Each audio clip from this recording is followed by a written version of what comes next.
Nibbāna is also understood by several connotations. It is deep, gambhiro, hard to see, duddaso, hard to understand, again duddaso, peaceful, santo, excellent, panito, beyond the sphere of logic, atakkavacharo, profound, nipuno, only to be realized by the wise, pandit vedaniyo.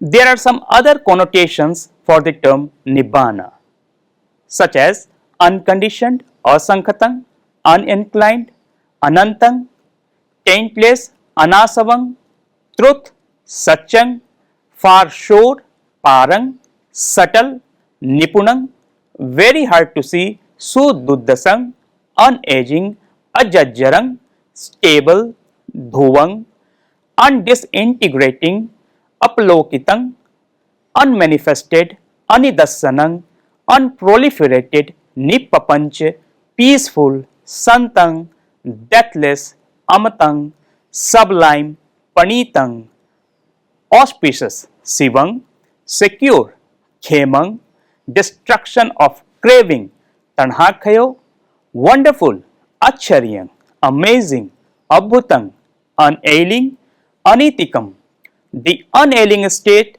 anitikam dhammang, unaffected, abhyapajjo, dispassion, virago, purity, suddhi, freedom, mutti, unadhesive, analayo, island, deepo, shelter, lenam, xylem, tanam, refuge, saranam.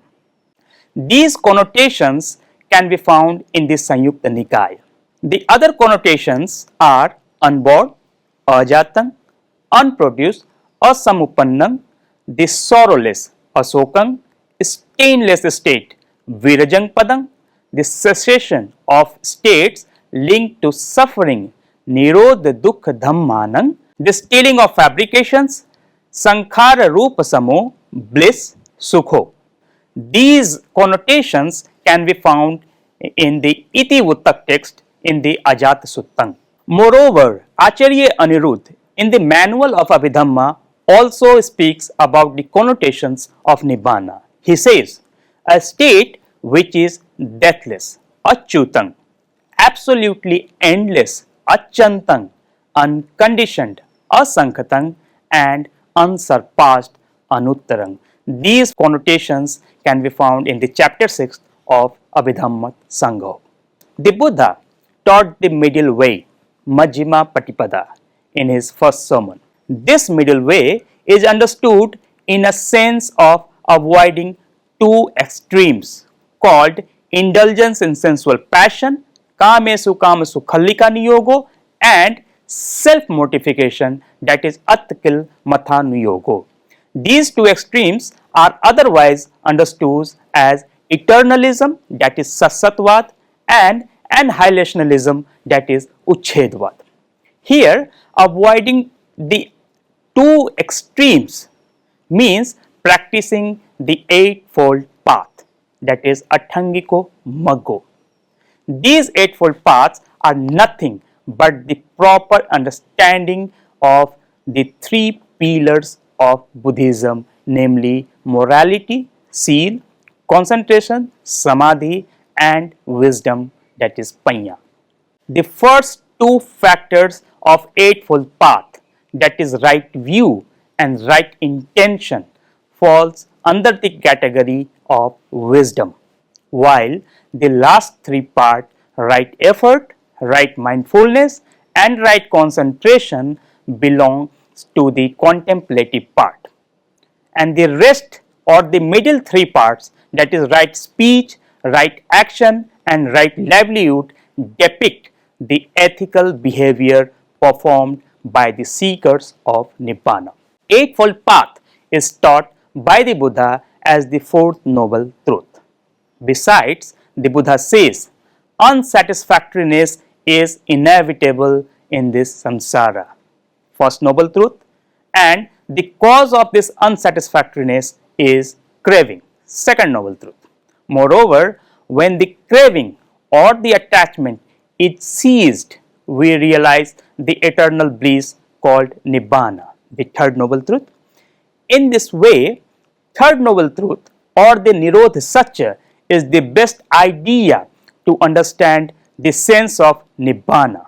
Here, I quote the Bhikkhu Bodhi's translation of the definition of third noble truth as depicted in the Khanda Sutta of Samyukta Nikaya. I read, "And what, bhikkhus, is the noble truth of the cessation of suffering? It is the reminderless fading away and cessation of that same craving, the giving up and relinquishing of it, freedom from it, non-reliance on it. This is called the noble truth of cessation of suffering." Regarding the cessation, Nirodho, the Nibbāna Vaggo of the Milinda also records the dialogue between King Milinda and Bhikkhu Nagsena. A question asked by the king was resolved by Bhikkhu Nagsena is as follows. The question is, does extinction means Nibbāna? All foolish lay people find great pleasure in the internal and external sense sphere. They find pleasure in them and attach to them. Hence, they are carried downstream by the flood of craving and are not liberated from the circle of becoming, bhava. However, the noble disciple of the Buddha does not find pleasure in those phenomena. As a result, craving ceases in them. Once the craving, that is tanha, is ceased, strong desire, upadan, becoming, bhava, birth, jati, old age, jara, and death, that is maran, all those phenomena ceases. In this way, it leads the mental state free from suffering, lamentation, pain, grief, and despair. Here we see the extinction is called Nibbāna. The second question as depicted Milinda is, do all sentient beings attain Nibbāna? The answer is, a person who practices and comprehends himself properly attain Nibbāna. That is to say, only those beings attain Nibbāna who conducts in the following manner. The first, knows what should be known. Second, comprehends what should be comprehensible. Third, abandons the cause of suffering, what should be abandoned, and develops the eightfold path, what should be developed. He realizes the truth of the cessation of dissatisfactoriness, what should be realized. The next question in this sequence is, does a person who has not attained Nibbāna knows how blissful the state of Nibbāna is? Just as a man whose hands and feet are not cut off knows how painful it is to have one's hands and feet cut off, so those people who has not attained Nibbāna knows how blissful the state it is by hearing the noble words by the noble ones. There are different types of Nibbāna which is described in our Abhidhammic text. So here we can see the Nibbāna by the way of different perspective. The first perspective is, it is said in literature, etang sabhavato ekabhidhang. It means by the way of intrinsic nature, sabhavato, the Nibbāna is one-fold, and that is the peaceful state, santi padang. This is the fourth ultimate reality which belongs to the supramundane state exclusively and is unique केवल by its nature. कारण पर्यायेन दुविधं होति. So this is the second perspective. It means by means of distinction Nibbāna is twofold. The first is Sopadhises Nibbāna and the second is Anupadhises Nibbāna. The former is the state of Nibbāna with Sa as the basis or five aggregates, Upadhi, remaining, and the latter is the Nibbāna state without remaining of five aggregates. When the state of Nibbāna is attained in this very life is called Sopadhises, which can be compared to the realization of the historical Buddha under the Bodhi tree at Bodh Gaya. Modern scholars such as Ajahn Sucitto, Damien Kuhn, Walpola Rahula and Rupert Gethin understand this state as peaceful, free from negative psychic states and non-reactive. And when the Nibbāna is attained without the basis remaining or the aggregate remaining, it is called Anupadhises or Parinibbāna. It indicates the Nibbānic state which the historical Buddha attained at Kusinara.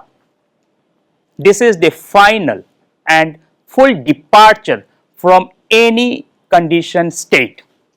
Being fully liberated from the cycle of birth and death, a liberated noble one knows and sees only the extinction of the process, but not the death of anything that pertains to the concept of I-centered mind. The Samoha Vinodini commentary on Vibhanga equates these two Nibbāna attainment by the terms Kiles Parinibbāna and Khand Parinibbāna respectively. It is said, Kiles Parinibbānang Bodhi Pallanke Ahosi Khand Parinibbānang Kusinarayang. Now the third perspective on Nibbāna is Akara Bhedena Tividhang Hoti. It means by the way of aspect it is threefold and known as void, sunyatang, distinctionless, animittang and desireless, apanihitang. Since it is devoid of all conditioned state, it is called void or nothing. Ultimate phenomena are said to be void as stated in the Visuddhimagga. Venerable Buddha Ghosha in his magnum opus Visuddhimagga states that they are empty in a sense of the absence of anyone who experiences any performer, anyone who is extinguished, any goer. I quote, Dukkhang eva hi na kochi dukkhito कारको न किरियाव विज्जति अत्थि निब्बुति न निब्बुतो पुम मग्ग मत्थि गमको न विज्जति. It means, for there is suffering but none who suffers. Doing exists although there is no doer. Extinction is but no extinguished person. Although there is a path, there is no goer. Similarly, it is distinctionless and desireless as it is free from any conditioned states or unwholesome roots such as greed, lobh, hatred, dosa and delusion, moha.